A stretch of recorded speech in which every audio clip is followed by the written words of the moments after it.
Hey guys, Jonah here, back for a beer review, but more importantly, back with a supermarket Sunday review.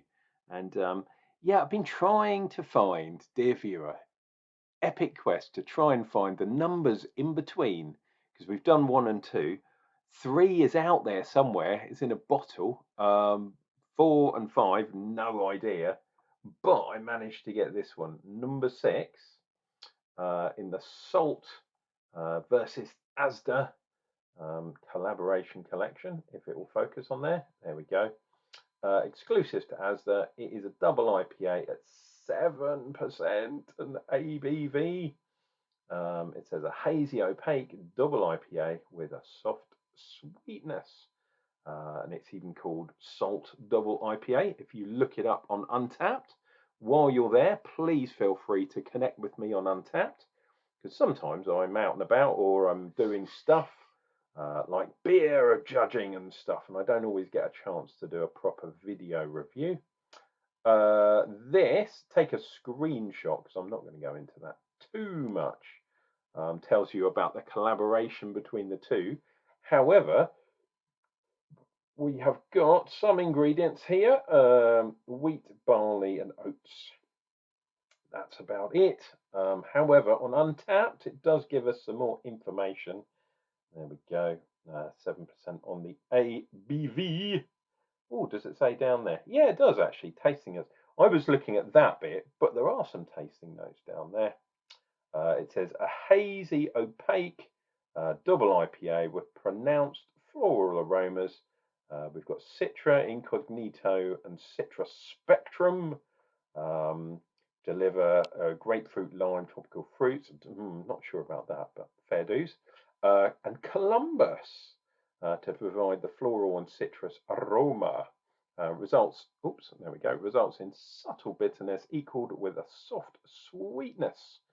Because it's got extra pale malt in, and this can has been in the fridge and it's sweating like anything. The can is, not me, although I am sweating like anything.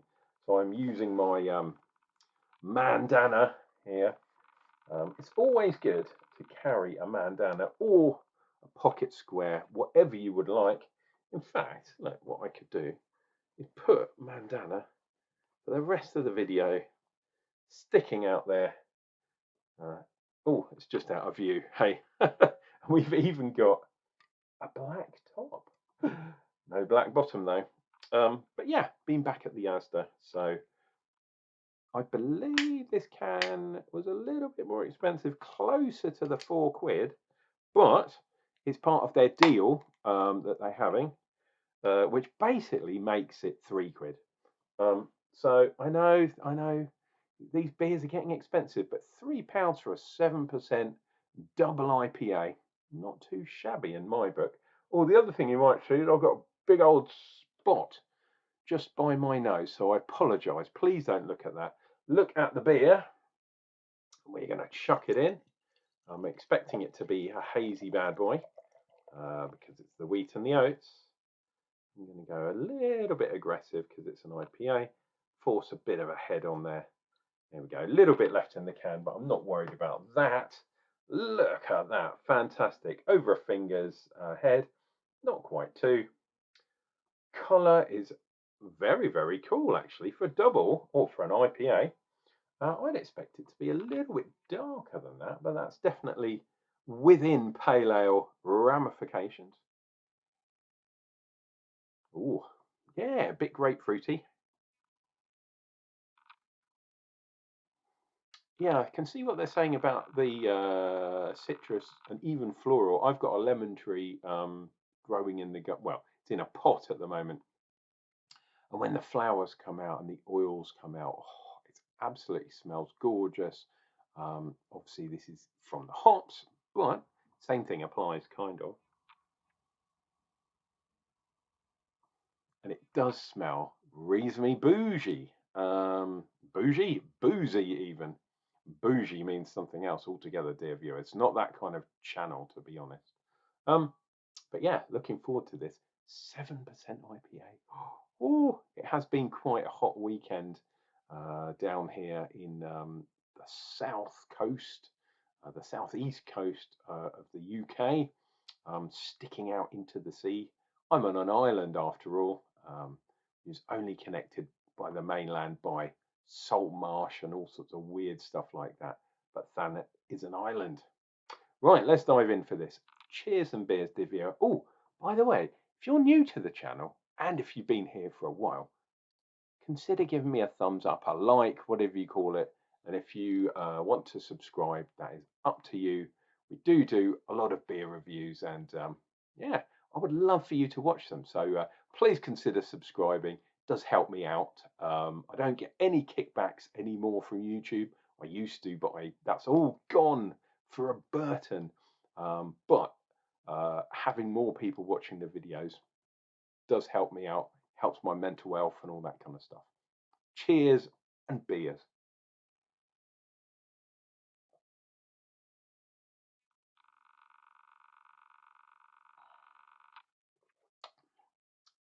Okay. Wow. Okay. So yeah, it's one of those IPAs, one of those doubles that's going down the zesty route. When I was sipping before I swallowed, and I always swallow, dear viewer. I'm not a wine guy. I don't spit. I always swallow. I did have some sweetness on the lips. So it's finished reasonably sweet, which is unusual because it's reasonably strong. 7%. Okay, it's not super high. It's not in the tens or anything ludicrous like that. But 7 is enough for me to be drinking. But yeah, the sweetness kind of balances the alcohol out a little bit to start with. But then we get the kind of zesty, fruity, citrusy, grapefruity hops coming through. And then as you swallow and drink the beer, you do get a hit of that kind of booziness. You know that this is going to be a slightly stronger beer than perhaps you were expecting, especially if you hadn't looked at the side of the can. If you know what double IPAs are, yeah, not too bad. If you're from America, you're probably watching this going, 7%, that's a normal IPA. Yeah, okay, maybe. Over here, IPAs start about 5.5%, maybe 6%, and then anywhere upwards. So, yeah, our double IPAs and triple IPAs are probably a little bit less on the ABV than maybe you expect if you're from the United States. Got a quite nice tide line there. Always good to see. Pardon me. Got a bit of a little bit of carbonation, not too much.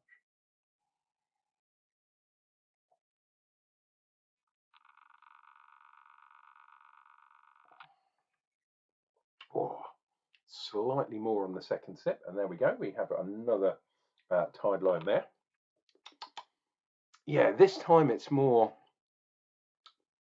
yeah, citrusy fruits on the kind of grapefruit, lemon, and limey side of things. Interestingly, this time, not so much of the sweetness coming through, not so much of the booziness coming through either, although I know it's in there by now. It's interesting to me how the biomechanics of your nose and mouth and how they sync together and how your synapses fire after tasting things reset at different rates. I'm always fascinated to see how this works. So sometimes if you are, yeah, if you're drinking a beer, things do change as you go along, and maybe the temperature changes the beer a little bit. Usually I'm drinking a beer in under 10 minutes. So, does temperature really come into it that much? Maybe it does, but I try and chill mine down a little bit anyway, to stop exploding cans more than anything else, dear viewer. But for the hazy styles, for the modern styles, the IPAs, I have got no worries about chilling them down. That does not bother me at all. Slightly colder than what people would call cellar temperature, and some people get really, really anal about it, but I don't at all. I don't mind having a cool beer.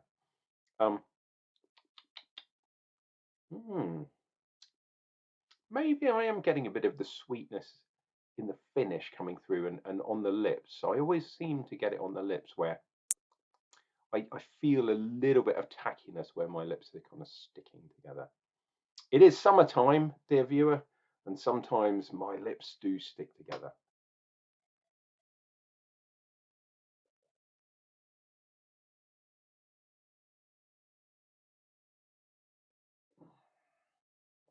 Oh, yeah, another tide line down there. Let's have a look at the back of the glass. I'm interested to see. Oh, not so much going on round there.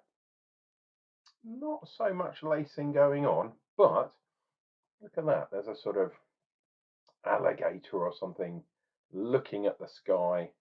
And then if we look lower down, what's that? A sea lion or a seal or something jumping out of the waves of the beer. I always like to do a bit of foam watch or head watch or whatever watch you want to call it. It damn ain't spring watch anymore. We're almost into July, actually. Jesus, where did that go? Okay, so overall, perhaps not the strongest double IPA I've ever had. The flavours, yeah, they're there. The mouthfeel is a little bit watery on this beer, but for a kind of supermarket beer, I'm not surprised at all. The lacing, we've got some lovely tide lines, although that top one has fast disappeared. That one's going a bit like a pencil's moustache. That one's still there. So kind of maybe watered back a little bit, or maybe they've kind of withheld a little bit of the ingredients, and that kind of comes through in the alcohol at 7%. So that all makes sense. A double IPA at £4, I might be a bit, especially when I'm buying it from a supermarket. If I was buying a double IPA in the pub, I'd probably expect to pay a bit more. Depends if you go to Wetherspoons or not, I guess. So, yeah, salt, like a lot of these collaboration brews. Oh, good combination that time, my God. I've kind of backed off on the ingredients a little bit. You could argue that's giving you an inferior product, or you could argue that what Salt are trying to do with their collaboration from Asda is try and get these beers out to the masses, of which I really, really like. Is it a true double IPA? Not so sure about that. Like I say, the mouthfeel is a little bit watery. It could do with being a little bit thicker, and that translates in the lack of lacing and head and that kind of stuff.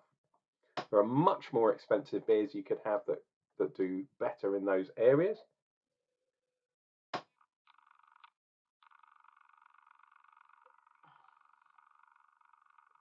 A bit more lacing on the bottom. That's quite cool. I'm liking that. Oh, look, there's a sort of, what do you call that? Sort of weird creature kind of jumping forward like an ostrich or something like that. Anyhow, I forgot to do my picture, didn't I, at the beginning? Oh, well, we'll do one at the end there. Boom. There we go. It's the Salt Double IPA in collaboration with Asda. If you include the deal, you're picking it up for around about £3, maybe just under £3, which for this type of beer is pretty cool. If you're getting 4 of those ones, you're getting, 4 cans of IPA for about a tenner, maybe under a tenner, something like that. And they're all 7%. You drunk all of those in one evening, you'd probably know about it. And don't do that on a supermarket Sunday. This has been your loving Uncle Jonah. Hopefully you've enjoyed your weekend. Please take care out there. This world is crazy enough without more crazy people in there. Like I say, look after yourself. Look after other people too, your family, your friends, whoever you love, and tell them that you do love them too. And Uncle Jonah will return with another beer review, and that's going to come up real soon.